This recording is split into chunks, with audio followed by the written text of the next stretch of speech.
This is a book that I wrote when I was in the 6th grade. I wanted to put my memories down on paper, so Mom and Dad helped me compile the story of our escape from Vietnam.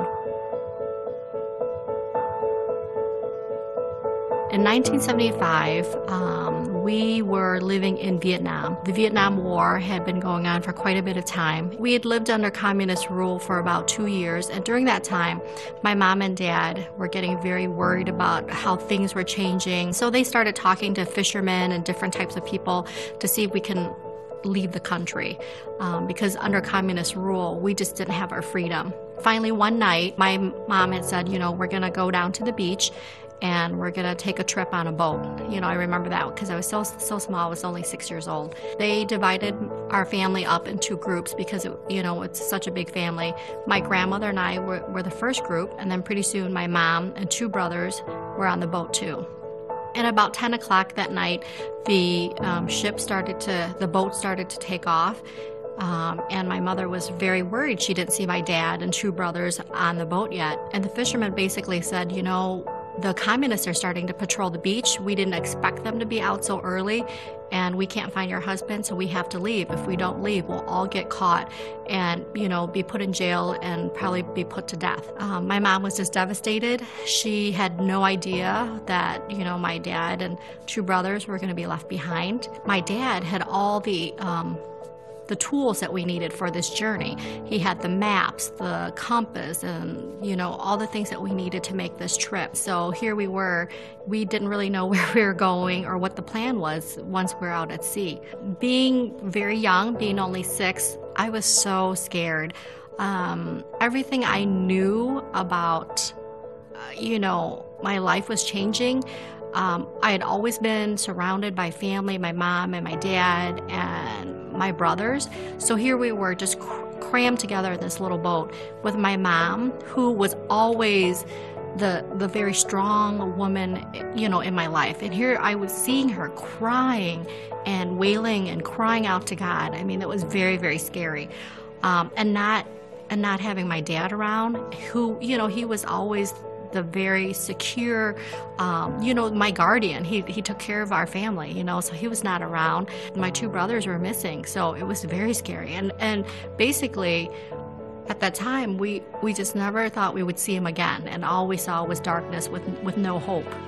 My name is Quay, and my story is filled with fear and darkness. But that's not all of my story, because my story didn't end there.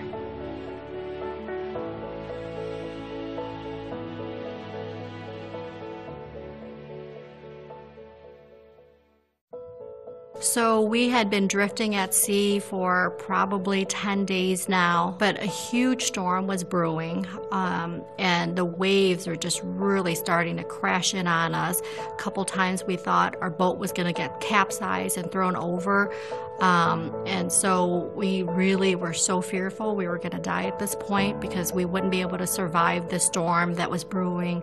And at that time, a merchant ship from Taiwan had seen our boat being thrown around at sea. So what they did was they put a rope and tied our small boat, and they pulled our boat to their country. At about 500 feet from Okinawa, they basically said, okay, well, we'll just untie your ship or your boat and let you just go in on your own so that, we're not going to get in trouble with helping you. And once we got there, we were just so happy to set foot on land.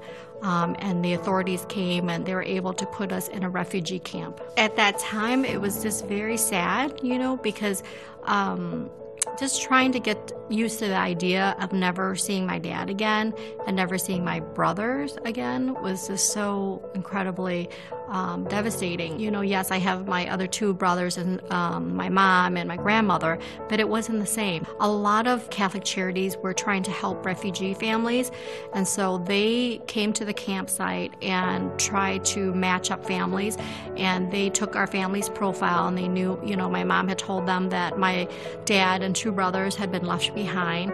What had happened is my dad did get caught by the communists and put in a re-education camp, like a concentration camp. They really wanted him to learn and embrace the communist, the communist policies, so that he would take it back to his high school. He was a high school principal.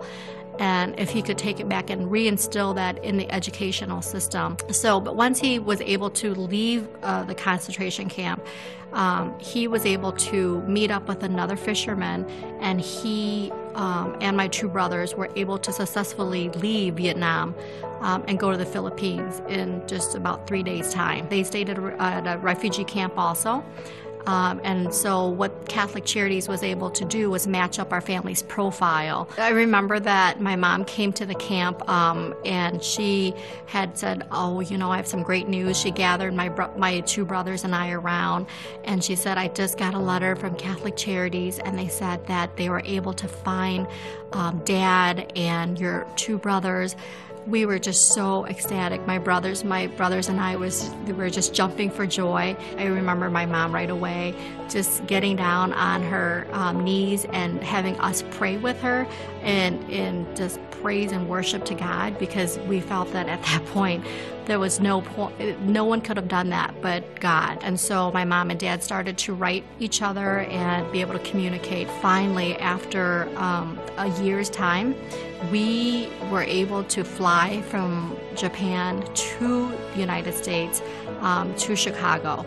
And my dad had made the same trip during that same time, and so we were reunited at Chicago O'Hare Airport. And I just remember all the screaming, and we were just so happy. My mom and dad were hugging each other and kissing, and they were hugging the kids and holding everybody together. It was just so joy-filled. We were just ecstatic to know that we were all together again. I see God's hand at work from my earliest memory. For us to actually leave Vietnam, escape a war-torn country, and to safely make it to a free country, and to be reunited as a family, it was incredible. That was a miracle, and only God could have performed or have his hands in that. And so what I really tried is just to put my trust in God, because he can overcome all our fears. If it weren't for God, we wouldn't be anywhere without him.